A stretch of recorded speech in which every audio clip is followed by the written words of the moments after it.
بسم اللہ الرحمن الرحیم۔ اللہ تبارک و تعالیٰ کا ارشاد گرامی ہے، ما اصاب من مصیبت فی الارض ولا فی انفسکم الا فی کتاب۔ جو بھی مصیبت پہنچتی ہے زمین میں اور تمہاری جانوں میں، وہ ایک کتاب میں لکھی ہوئی ہے۔ اس آیت مقدسہ میں مسلمانوں کو توجہ دلائی گئی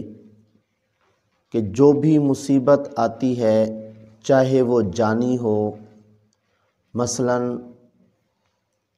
ایکسیڈنٹ ہو گیا ہے، یا کوئی بخار آ گیا ہے، یا کوئی دلی دکھ تکلیف ہوئی ہے، جس قسم کی بھی جانی تکلیف، دکھ اور مصیبت ہے وہ بندے کو آتی ہے، وہ لوح محفوظ میں لکھی ہوئی ہوتی ہے۔ اسی طرح زمینی کوئی مصیبت، مثلاً پیداوار میں کمی، بارش کا نہ آنا،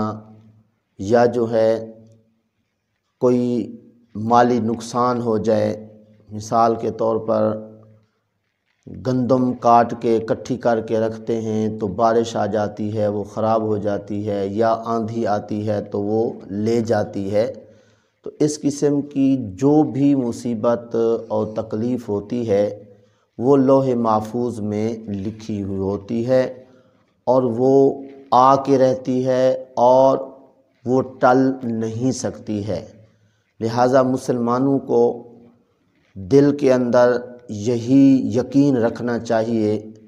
کہ جو بھی ہمیں مصیبت آئی ہے یہ لوح محفوظ میں لکھی ہوئی تھی، اور یہ آ کے رہنی تھی، اور اس طرح یہ ٹل نہیں سکتی تھی۔ اسی طرح زبان پہ شکوے نہیں لانے چاہیے کہ دیکھیں جی فلاں اتنا امیر ہو گیا،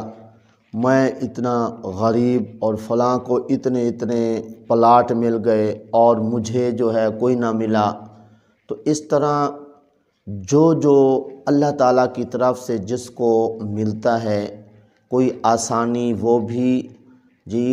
لوح محفوظ میں لکھی ہوتی ہے، اور جو کمی اور جو مصیبت تکلیف ہوتی ہے وہ بھی لکھی ہوئی ہوتی ہے۔ تو اس لیے بعض اوقات یہ بھی سنا جاتا ہے کہ لوگوں کو کوئی تکلیف پہنچے، کوئی پیسے میں کمی آئے، کوئی کاروبار نہ ملے، تو وہ کہتے ہیں اچھا معاذ اللہ، اللہ کو ہم نظر آئے تھے غربت کے لیے، جی فلاں اتنے شرابی، زناکار اور بڑے بڑے گناہ کرنے والے ہیں، ان کو تو فراوانی ہے، اور ہمیں جو ہے نا ہم نمازیں بھی پڑھتے ہیں، اور اس طرح نہ جانے کون سے بڑے بڑے عمل نیک کرتے ہیں، لیکن اس کے باوجود ہمیں جو ہے جی اس حال میں رکھا گیا ہے۔ تو یہ چیزیں جو ہیں تقدیر الہی کے خلاف ہیں، اس لیے اللہ تعالیٰ کی تقدیر اور قضاء پر جو ہے وہ راضی رہنا چاہیے۔ جس حال میں رکھے اللہ پاک اس حال میں خوش رہنا چاہیے۔ تو اس طرح آج کے اس درس سے یہ سبق ملا کہ کوئی بھی مصیبت چاہے وہ جانی ہو یا زمینی ہو، نازل ہو، تو اس وقت جو ہے یہ یقین رکھنا چاہیے کہ یہ لوح محفوظ میں اور ایک کتاب میں لکھی ہوئی تھی، اور یہ تکلیف ہم کو پہنچی اور اس سے ہم بچ نہیں سکتے تھے۔ دعا ہے اللہ تعالیٰ کی بارگاہ میں جو کچھ کہا صحیح عمل کی توفیق عطا فرمائے۔